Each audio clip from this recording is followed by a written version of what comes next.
오빠가 매일 밤 들어오잖아요. 내 침대에. 방 안에 흐르던 모든 소리가 멈췄다. 유리잔이 바닥에 떨어져 깨지는 소리만이 방을 울렸다. 어머니의 얼굴이 창백하게 변했다. 수민아, 그게 무슨... 내 동생의 목소리가 다시 또렷하게 들렸다. 오빠는 내가 자고 있을 때 문을 열고 들어와요. 나 다 알아요. 근데 아무한테도 말하면 안 된대요. 심장이 멈추는 것 같았다. 우리 집에 숨겨진 비밀이 16살 수민이의 입을 통해 들통나는 순간이었다.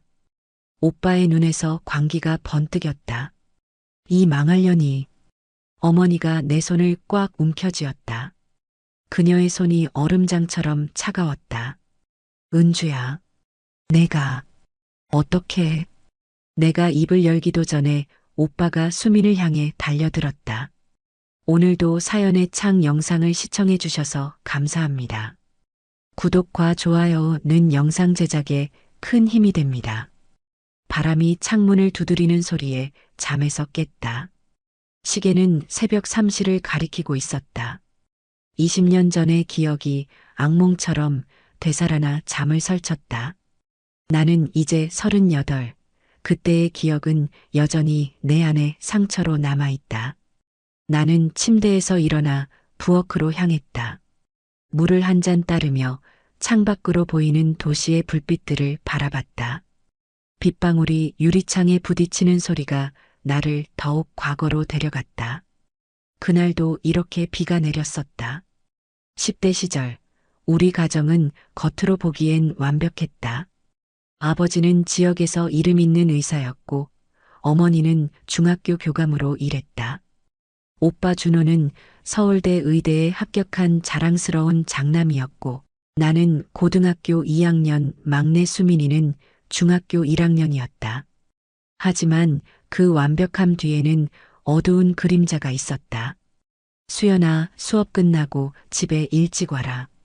아버지 병원 일 도와야 해. 문자를 확인하며 한숨을 내쉬었다. 아버지의 병원 일은 결국 오빠의 과제를 대신 해주거나 병원 서류 정리를 의미했다. 하지만 나는 한 번도 거절할 수 없었다. 네, 어머니. 바로 갈게요. 교실 창문으로 흘러들어오는 봄 햇살은 따스했지만 내 마음은 이미 차갑게 식어버렸다. 방과 후 길거리 노점에서 들리는 호객 소리와 오토바이 엔진 소리가 귓가를 맴돌았다. 길을 걸으며 주머니 속 mp3 플레이어를 꾹 쥐었다. 음악만이 내 유일한 도피처였다. 집 현관문을 열자 냄새가 먼저 느껴졌다. 소독약 냄새, 어머니의 향수 냄새, 그리고 뭔가 불안하고 무거운 공기. 왔니? 빨리 가방 두고 병원으로 가렴. 아버지가 기다리신대. 어머니의 목소리는 언제나처럼 단호했다.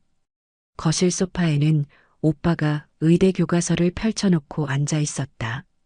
우리 눈이 마주쳤지만 그는 무표정하게 다시 책으로 시선을 돌렸다. 아버지의 병원은 집에서 도보로 10분 거리였다. 병원 유리문을 열자 익숙한 소리들이 들려왔다. 접수대 전화벨 소리, 대기실 TV 소리, 간호사들의 조용한 대화. 아, 수연이 왔구나. 아버지 진료실로 들어가 봐. 수간호사 김 선생님이 익숙하게 말했다. 그녀의 눈에는 왠지 모를 동정심이 깃들어 있었다. 아버지의 진료실 문을 두드렸다. 들어와. 낮고 단호한 아버지의 목소리에 문을 열고 들어갔다. 아버지는 컴퓨터 앞에 앉아 무언가를 열심히 보고 계셨다. 앉아. 오늘은 준호가 다음 주 발표할 논문 자료를 정리해야 해. 영어 번역도 좀 도와주고. 나는 순순히 고개를 끄덕였다. 거절은 선택지에 없었다. 창밖으로 비가 내리기 시작했고 빗방울이 창문을 두드리는 소리가 내 심장 소리와 겹쳐졌다. 그날 저녁 집에 돌아와 샤워를 마치고 방으로 들어가려는데 오빠가 복도에 서 있었다. 수연아, 내 방에 좀 와봐. 단순한 말 한마디였지만 그의 목소리에서 느껴지는 무언가가 등골을 오싹하게 만들었다. 망설이는 나에게 오빠는 다시 한번 말했다. 아버지 논문 얘기야. 중요해. 오빠의 방은 언제나 깔끔했다. 의대 교과서들이 가지런히 정리되어 있고 책상 위에는 노트북과 함께 여러 논문들이 펼쳐져 있었다. 방문이 닫히는 소리와 함께 심장이 더 빠르게 뛰기 시작했다. 앉아. 오빠가 침대를 가리켰다. 나는 망설이다가 책상 의자에 앉았다. 거기 말고. 목소리에 담긴 강압에 어쩔 수 없이 침대 구석에 앉았다. 오빠는 서랍을 열더니 작은 상자를 꺼냈다. 이거 봐. 내가 번역해야 할 자료야. 상자를 열자 영문 자료가 아닌 여러 장의 사진이 나왔다. 그 사진들을 보는 순간 숨이 막혔다. 내가 샤워하는 모습, 옷을 갈아입는 모습. 이제 알겠지? 내가 내 말 잘 들어야 하는 이유. 그날 이후 내 방문은 더 이상 안전한 장벽이 아니었다. 밤마다 살금살금 열리는 방문 소리에 귀를 기울이며 심장이 터질 듯 뛰었다. 가족들은 아무것도 모르는 척했다. 어머니는 오빠의 의대 생활이 힘들다며 그를 더 챙기라 했고 아버지는 바쁜 병원 일로 늘 부재 중이었다. 비가 오는 날이면 특히 더 무서웠다. 빗소리에 가려져 오빠의 발걸음 소리가 들리지 않을까봐. 창문을 두드리는 빗방울 소리가 내 숨죽인 흐느낌을 덮어주길 바랐다. 무엇보다 가장 두려웠던 건 막내 수민이가 알게 될까 하는 공포였다. 수민이의 순수한 눈빛이 내게는 더 큰 죄책감으로 다가왔다. 내가 모든 것을 말할 수 있다면. 하지만 오빠의 협박이 나를 침묵 속에 가두고 있었다. 누구에게든 말하면 이 사진들이 학교에, 인터넷에 퍼질 거야. 내 인생 끝나는 거지. 여름 방학이 시작되었다. 다른 아이들은 자유를 만끽했지만 나에게 방학은 지옥의 시작이었다. 학교라는 피난처가 사라진 것이다. 오빠의 의대 방학도 시작되어 그는 집에 더 많은 시간을 보냈다. 수연아, 오늘 아버지가 병원에 중요한 손님이 오신대. 준비 좀 도와주렴. 어머니의 말에 나는 억지로 미소 지었다. 병원으로 가는 길 매미 소리가 귓가를 울렸다. 아스팔트에서 올라오는 열기가 숨을 막히게 했다. 병원에 도착하자 간호사들이 분주히 움직이고 있었다. 서울에서 유명한 교수가 온다는 소문이 병원 안에 퍼져 있었다. 그날 나는 접수대 근처에서 차트 정리를 도우며 시간을 보냈다. 오후가 되어 드디어 그 교수가 도착했다. 환자들의 웅성거림, 간호사들의 긴장된 대화, 그리고 아버지의 정중한 인사말이 들려왔다. 오신다더니 따님도 데려오셨네요? 아버지의 말에 고개를 들자 중년의 남성과 함께 온 여학생이 보였다. 대학생으로 보이는 그 여자는 날카로운 눈빛으로 주변을 둘러보고 있었다. 네, 우리 현주가 의대 진학을 생각해서요. 견학 삼아 데려왔습니다. 점심 식사 자리에서 나는 그 현주라는 여학생 옆에 앉게 되었다. 그녀는 나보다 몇 살 많아 보였고 자신감이 넘쳤다. 너도 의대 갈 거야? 갑작스러운 질문에 고개를 흔들었다. 아니요. 전 문학 쪽에 관심이 있어요. 그렇구나. 근데 여기 분위기가 좀 이상해. 다들 너무 긴장해 있어. 현주는 작은 목소리로 말했다. 그때 오빠가 식탁에 합류했다. 그는 현주에게 과장된 미소를 지었다. 안녕하세요. 저는 박준호라고 합니다. 서울대 의대 3학년이에요. 현주는 무심하게 고개를 끄덕였다. 식사 내내 오빠는 자신의 의대 생활에 대해 열심히 이야기했지만 현주는 별로 관심이 없어 보였다. 식사 후 아버지와 교수님은 따로 이야기를 나누러 갔다. 오빠는 현주에게 병원 투어를 제안했고 나는 뒤에서 조용히 따라갔다. 여기는 특별병실이고 저쪽은 검사실. 오빠의 설명에 현주는 건성으로 고개만 끄덕였다. 그때 그녀가 갑자기 내게 물었다. 혹시 화장실이 어디 있어? 이쪽이요. 화장실로 안내하면서 나는 현주와 단둘이 있게 되었다. 너 괜찮아? 얼굴이 안 좋아 보여. 예상치 못한 관심에 눈물이 차올랐지만 재빨리 억눌렀다. 네, 괜찮아요. 그냥 좀 피곤해서. 현주는 의심스러운 눈으로 나를 바라보았다. 그녀가 화장실에 들어간 사이 복도 끝에서 오빠가 나를 노려보고 있었다. 심장이 쿵 내려앉았다. 그날 밤 예상대로 오빠의 괴롭힘은 더 심해졌다. 뭐라고 했어? 그 여자한테? 아무 말도 안 했어요, 오빠. 거짓말 마. 내가 너희 둘이 이야기하는 거 다 봤어. 오빠의 손이 내 팔을 꽉 움켜쥐었다. 손목에 남은 멍이 다음 날까지 지워지지 않았다. 그 여름은 끝없는 악몽이었다. 방 안에서 음악을 크게 틀어도 창문을 꼭 닫아도 오빠의 발걸음 소리는 언제나 나를 찾아냈다.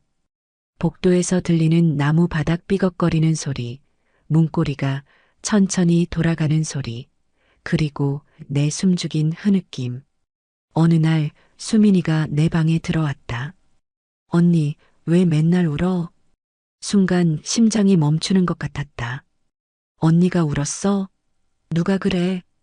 밤에 화장실 가다가 언니 방 앞에서 들었어. 문 앞에 서서 오빠가 뭔가 듣고 있었어.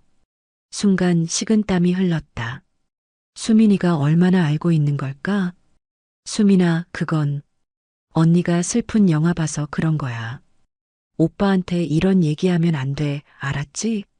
수민은 의아한 표정을 지었지만 고개를 끄덕였다. 알았어. 근데 언니, 오빠가 맨날 밤에 돌아다녀. 내 방 앞에도 가끔 서 있어. 그 말을 듣는 순간 온몸에 한기가 느껴졌다. 아직 13살인 수민이를 오빠가 건드리기 시작한 걸까? 그날 밤 나는 용기를 내 오빠의 방을 찾아갔다. 문을 두드리자 잠시 후 문이 열렸다. 뭐야?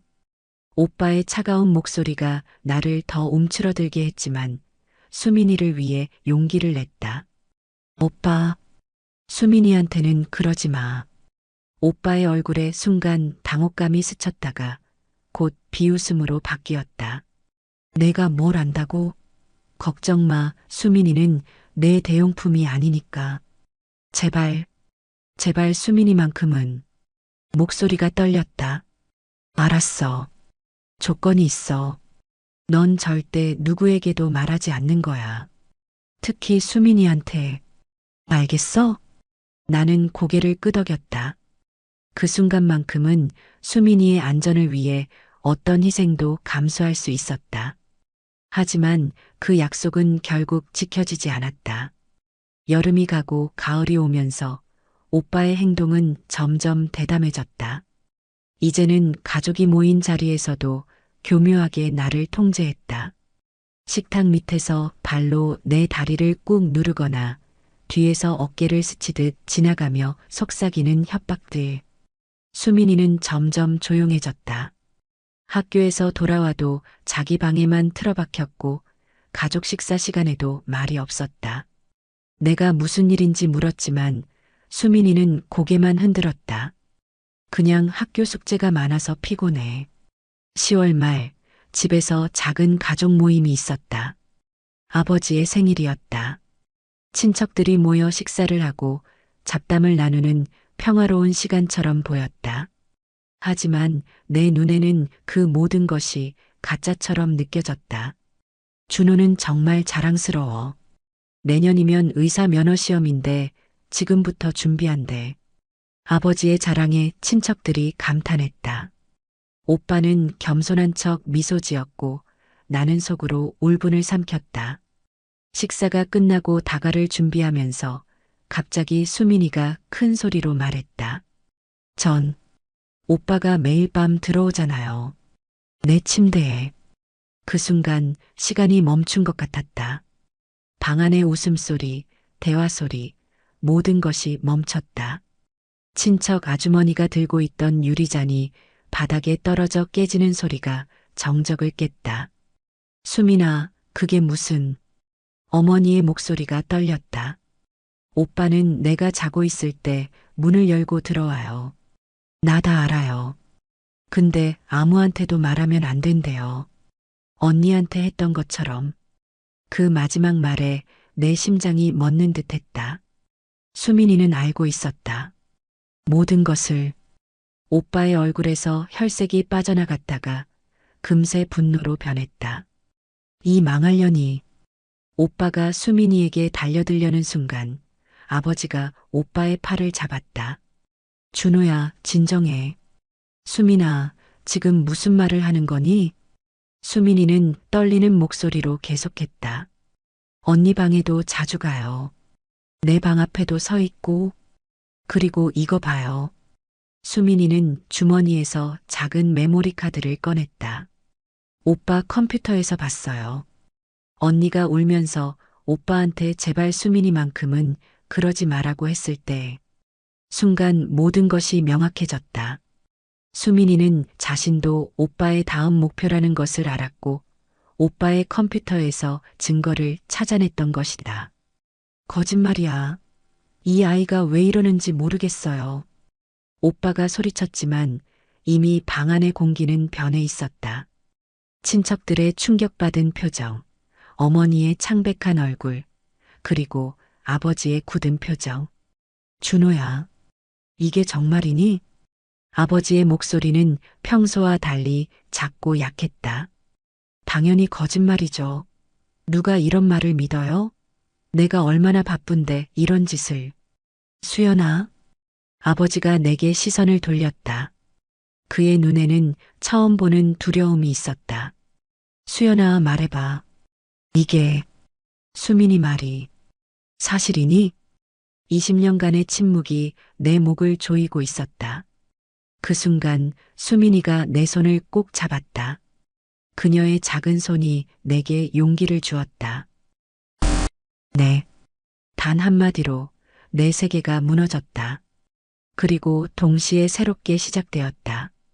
그날 밤은 혼란스러웠다. 친척들은 서둘러 집을 떠났고 오빠는 자기 방에 틀어박혔다. 어머니는 충격으로 진정제를 먹고 잠들었고 아버지는 서재에 홀로 앉아 있었다. 나와 수민이는 내 방에서 함께 밤을 보냈다.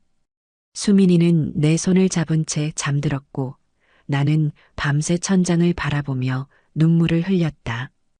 해방감과 두려움이 교차했다.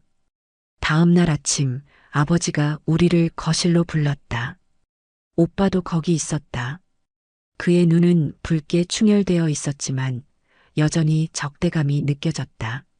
어제 많이 혼란스러웠다. 아버지가 무거운 목소리로 말했다. 준호가 다 설명해줬어. 이건 오해야. 수민이가 악몽을 꾸었거나 아니면 둘이 공모해서 준호를 공경에 빠뜨리려는 거지. 뭐라고요? 내가 믿을 수 없다는 듯 물었다. 수연아, 내 오빠가 그럴 리가 없잖니. 이런 말이 밖으로 새어나가면 준호 인생이 끝나. 우리 가족 모두의 명예가 땅에 떨어질 거야. 수민이가 울음을 터뜨렸다. 거짓말이에요. 오빠가 그랬다니까요. 수민아, 조용히 해. 아버지의 목소리가 높아졌다. 내 심장이 빠르게 뛰었다. 여러분, 이건 가족 내부의 문제야. 우린 이 일을 여기서 끝낼 거야. 수민아, 넌 정신과 상담을 받을 거고 수연이는 안 돼요. 내가 말을 자르고 일어섰다. 이건 끝낼 수 있는 일이 아니에요. 제가 얼마나 오랫동안 고통받았는지 아세요? 수민이도 위험해요. 앉아. 이건 내가 결정할 일이야. 아버지가 테이블을 내리쳤다. 순간 분노가 치밀었다. 저희를 보호하셔야 하는 거 아닌가요? 왜 오빠 편만 드시는 거죠? 수연아, 내가 무슨 말을 하는지 알고 있니? 준호의 미래가 걸린 일이야. 서울대 의대생이 이런 소문에 휘말리면 제 인생은요? 수민이 인생은요? 목소리가 떨렸다. 수민이가 내 옆으로 다가와 내 손을 잡았다. 그럼 증거를 보여드릴게요. 수민이가 어제 꺼냈던 메모리 카드를 아버지에게 내밀었다. 여기 다 있어요.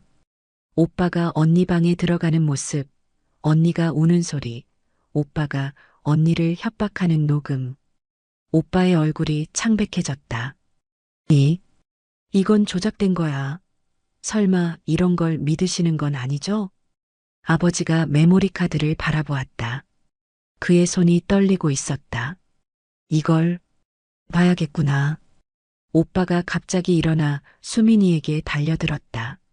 나는 반사적으로 수민이를 감쌌다.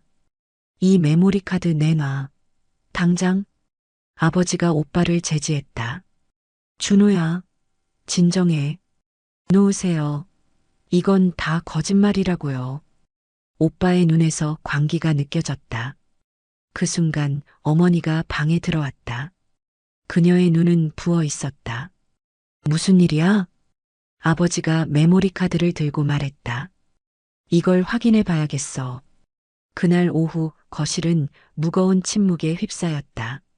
아버지는 서재에서 메모리 카드의 내용을 확인했고 어머니는 부엌에서 움직이지 않았다. 오빠는 자기 방에 들어가 문을 잠갔다. 3시간 후 아버지가 서재에서 나왔다. 그의 얼굴은 창백했고 걸음걸이는 불안정했다. 여보, 경찰에 전화해. 어머니가 흐느끼며 전화기를 들었다. 그날 밤 경찰이 우리 집에 왔다. 오빠는 체포되어 경찰서로 연행되었다. 내가 기억하는 마지막 모습은 경찰차에 오르며 나를 노려보는 오빠의 증오에 찬 눈빛이었다. 다음 날 아침 신문에는 작은 기사가 실렸다. 유명 의사의 아들, 성폭행 혐의로 체포. 우리 가족의 비밀은 더 이상 비밀이 아니었다. 어머니는 충격으로 입원했고 아버지는 병원 일을 잠시 중단했다. 나와 수민이는 친척 집으로 옮겨져 살게 되었다. 수사는 빠르게 진행되었다. 오빠의 컴퓨터에서 더 많은 증거가 발견되었고 결국 그는 구속되었다. 재판은 비공개로 진행되었지만 판결은 엄중했다. 7년형. 20년이 지난 지금 나는 여전히 그날의 기억을 안고 살아간다. 하지만 더 이상 그 기억에 짓눌리지 않는다. 창밖으로 비가 내리는 소리가 들려도 내 심장은 예전처럼 두렵게 뛰지 않는다. 수민이는 이제 33살이 되었다. 그녀는 심리 상담사가 되어 비슷한 상처를 가진 아이들을 돕고 있다. 나는 작은 출판사에서 편집자로 일하며 틈틈이 소설을 쓴다. 내가 쓴 첫 소설 침묵의 대가는 많은 이들에게 위로가 되었다. 오빠는 출소 후 해외로 떠났다. 소식은 가끔 아버지를 통해 듣지만 우리는 더 이상 연락하지 않는다. 어머니는 오빠의 일로 오랫동안 괴로워했지만 이제는 수민이의 상담소 일을 도우며 자신만의 치유를 찾아가고 있다. 아버지는 은퇴 후 의료봉사 활동을 하며 조용히 지내고 있다. 우리 가족은 완전히 회복되지 않았다. 깊은 상처는 여전히 남아있지만 적어도 이제는 그 상처를 숨기지 않는다. 침묵이 아닌 말하기를 통해 우리는 조금씩 앞으로 나아가고 있다. 빗소리를 들으며 과거를 회상하던 나는 책장에서 오래된 일기장을 꺼냈다. 고등학교 시절 써놓은 구겨진 페이지들 사이에서 작은 메모가 발견됐다. 친구에게, 선생님에게, 누구에게든 말해. 내가 받는 고통은 내 잘못이 아니야. 당시 내가 쓴 메모였지만 결코 실행에 옮기지 못했던 말들이었다. 그 종이를 꼭 쥐며 내 휴대폰이 울렸다. 수민이었다. 언니, 오늘 상담소에서 특별 강연한다며? 나도 가도 될까? 미소가 내 얼굴에 번졌다. 당연하지. 내가 와줘서 더 좋아. 오늘 나는 성폭력 피해자 지원센터에서 내 이야기를 나눌 예정이다.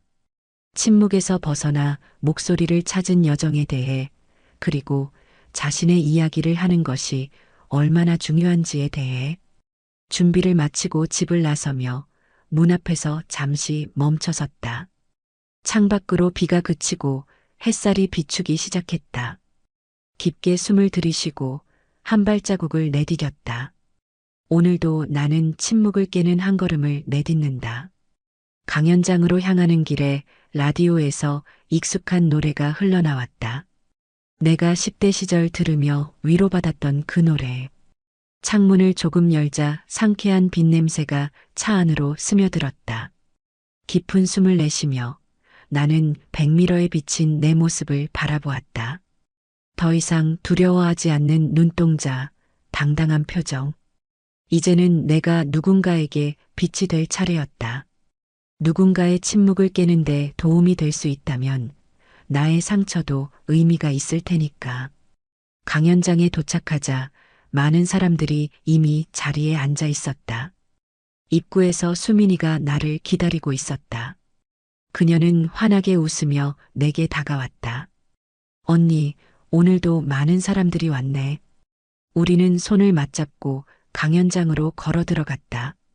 무대에 오르며 마이크를 잡는 내 손은 더 이상 떨리지 않았다. 안녕하세요. 저는 정수연입니다. 오늘 여러분과 나누고 싶은 이야기는 침묵의 대가에 관한 것입니다. 우리가 침묵할 때 잃는 것들, 그리고 목소리를 되찾을 때 얻는 것들에 대해. 강연이 끝난 후 한 소녀가 조심스럽게 내게 다가왔다. 16살 정도로 보이는 아이였다. 제 이야기를 들어주실 수 있으세요? 그 소녀의 떨리는 목소리에서 20년 전 나의 모습이 보였다. 나는 따뜻한 미소를 지으며 그녀의 손을 잡았다. 물론이야. 어떤 이야기든 들어줄게. 그날 밤 집으로 돌아와 창밖을 바라보았다. 별이 총총 빛나는 하늘 아래 나는 일기장을 펼쳐 새로운 페이지에 글을 썼다. 오늘 또 한 명의 침묵이 깨졌다. 그녀의 용기가 누군가에게 빛이 되기를. 그리고 언젠가 모든 침묵이 목소리로 바뀌는 세상이 오기를. 펜을 내려놓고 창가로 다가갔다. 도시의 불빛들이 어둠 속에서 반짝였다. 그 빛들처럼 우리의 이야기도 누군가에게 작은 희망이 되리라. 침묵의 대가는 너무도 컸지만 목소리를 찾은 자유의 가치는 그보다 더 크니까. 오늘 밤 어둠 속에서도 나는 더 이상 두렵지 않다.